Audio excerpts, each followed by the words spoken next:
বতৰ ভাল আৰু এতিয়া আমাৰ মানুহখিনিও চব শান্তিত চিনেমাখন চাব পাৰিব আৰু আজিৰ দিনটো মনটো ভাল লাগে কিয় চিনেমাখন তৈয়াৰ হোৱাৰ লগে লগে সেইখন ৰাজহুৱা প্ৰপাৰ্টি হৈ যায়গৈ গতিকে ৰাইজৰ হাতত তুলি দিলোঁ আজিৰ পৰা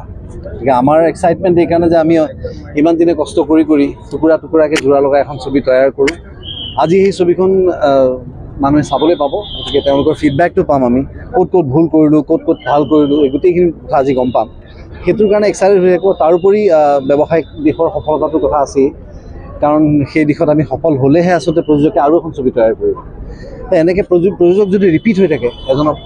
এজন প্ৰযোজকে যদি কেইবাখনো চিনেমা তৈয়াৰ কৰি থাকে আমাৰ মানুহখিনিয়ে কাম পাই থাকিব উদ্যোগটো আগুৱাই যাবলৈ সুবিধা হ'ব প্ৰত্যেকখন ছবি যেতিয়া চিনেমা হল ভাল ৰিজাল্ট কৰে এতিয়া কিছুদিন আগতে যেতিয়া আমি ভাইমন চাবলৈ গৈছোঁ তাত একেলগে ৰুদ্ৰ পোষ্টাৰ লাগি আছে কেছটো নগেনৰ পোষ্টাৰ লাগি আছে একেলগে দেখিয়ে ভাল লাগে মনটো গতিকে আজিও আমাৰ কাৰণে তেনেকুৱা এটা সুযোগ যে আজি ৰাইজে চাবলৈ পাব মিডিয়াৰ মানুহ আপোনালোকে আহিছে আপোনালোকে আটাই চাব আপোনালোকে কামৰ থ্ৰুদি আপোনালোকে যেনেকৈ প্ৰকাশ কৰে এইটো কৰিব ব্যক্তিগতভাৱেও আপোনালোকে প্ৰকাশ কৰিব কি পালে কি নাই সেই ফিডবেকটো পালে আমাৰ এনেকুৱা লাগিব যে আমাৰ কামবোৰ সাৰ্থক হৈছেগৈ গতিকে আজি আটাইলৈকে শুভেচ্ছাও জনালোঁ আৰু অনুৰোধ জনালোঁ আৰু লগতে মই ৰাইজক মই এপিল কৰিব বিচাৰিম যে যিয়ে ছবি গৃহত যেতিয়া আমাৰ ৰিলিজ হ'ব 27 তাৰিখৰ পৰা তেওঁলোকে যেন যদি চিনেমাখন চাই যদি ফটোগ্ৰাফ কেইখনমান দিয়ে আমাৰ ক'বলগীয়া একো নাই কিন্তু ভিডিঅ' যাতে তেওঁলোকে আপলোড নকৰে চিনেমাখনৰ কিউৰিঅচিটিটো থাকক বাকী আটাই উপভোগ কৰক ফিডবেক দিব সকলোবিলাক চিনেমাত থাকিবলগীয়া বস্তু টেকনিকৰ পৰা আৰম্ভ কৰি ৰোমাঞ্চৰ পৰা আৰম্ভ কৰি ছাছপেন্সৰ পৰা আৰম্ভ কৰি একশ্যন সকলোখিনি আছে খুব ধুনীয়া ফটোগ্ৰাফি হৈছে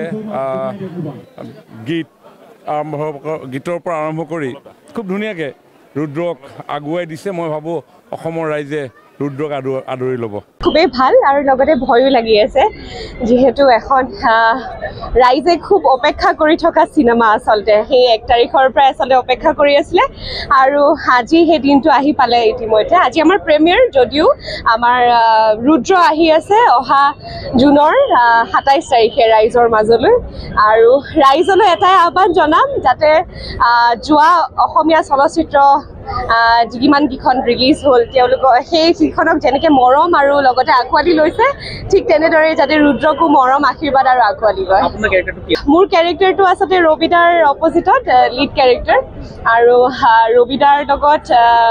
একেলগে স্ক্ৰীণ শ্বেয়াৰ কৰিবলৈ পাই আচলতে মই নিজকে সৌভাগ্য বুলি ভাবিছোঁ আৰু ভয়ো লাগি আছে আচলতে মোৰ অলপমান কাৰণ যিহেতু এখন ইমান বিগ বাজেট চিনেমা আৰু লগতে ৰাইজৰ বহুত উচ্চ আকাংক্ষা আছে ৰঘুপতিৰ পাছত ৰাইজৰ আচলতে ৰুদ্ৰক লৈ পেলাই মানে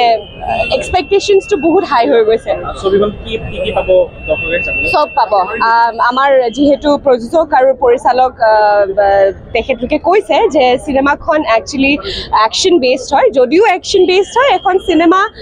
এণ্টাৰটেইনমেণ্টৰ কাৰণে যিখিনি বস্তু লাগে আমাক ৰোমেন্স ফাইট হওক বা ইম'শ্যন হওক যিখিনি লাগে সকলোখিনি পাব আচলতে ৰুদ্ৰ এখন ফুল্লি ফেমিলি চিনেমা বুলি মই ক'ব পাৰোঁ আচলতে দৰ্শকক সেইটোৱে ক'ম যাতে আপোনালোকে আহে আৰু ৰুদ্ৰক আপোনালোকৰ মৰম আশীৰ্বাদ আৰু আপোনালোকে যাতে আঁকোৱালি লয় তাকেই মই আশা কৰিলোঁ আৰু মোকো লগতে আশীৰ্বাদ দিব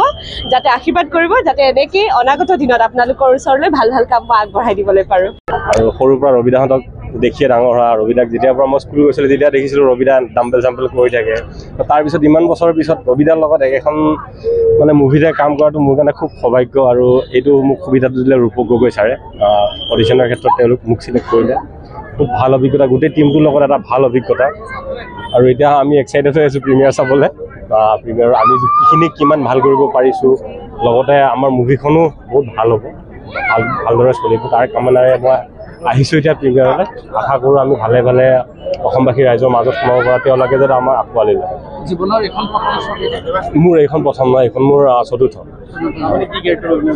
মই মানে ভিলেন কেৰেক্টাৰ কৰিছোঁ নিগেটিভ কেৰেক্টাৰ ভাল কেৰেক্টাৰ এইটো চোৱাৰ পিছত গম পাব মানুহে খুব ভাল কেৰেক্টাৰ নতুন কেৰেক্টাৰ এটা মোৰ ভাল লাগিছে এটা সুন্দৰ পৰিৱেশ মা কামাখ্যাৰ আশীৰ্বাদ লৈ পেলাই আমি কামাখ্যা মন্দিৰৰ পৰাই জয়যাত্ৰা আৰম্ভ কৰিছিলোঁ আৰু আজি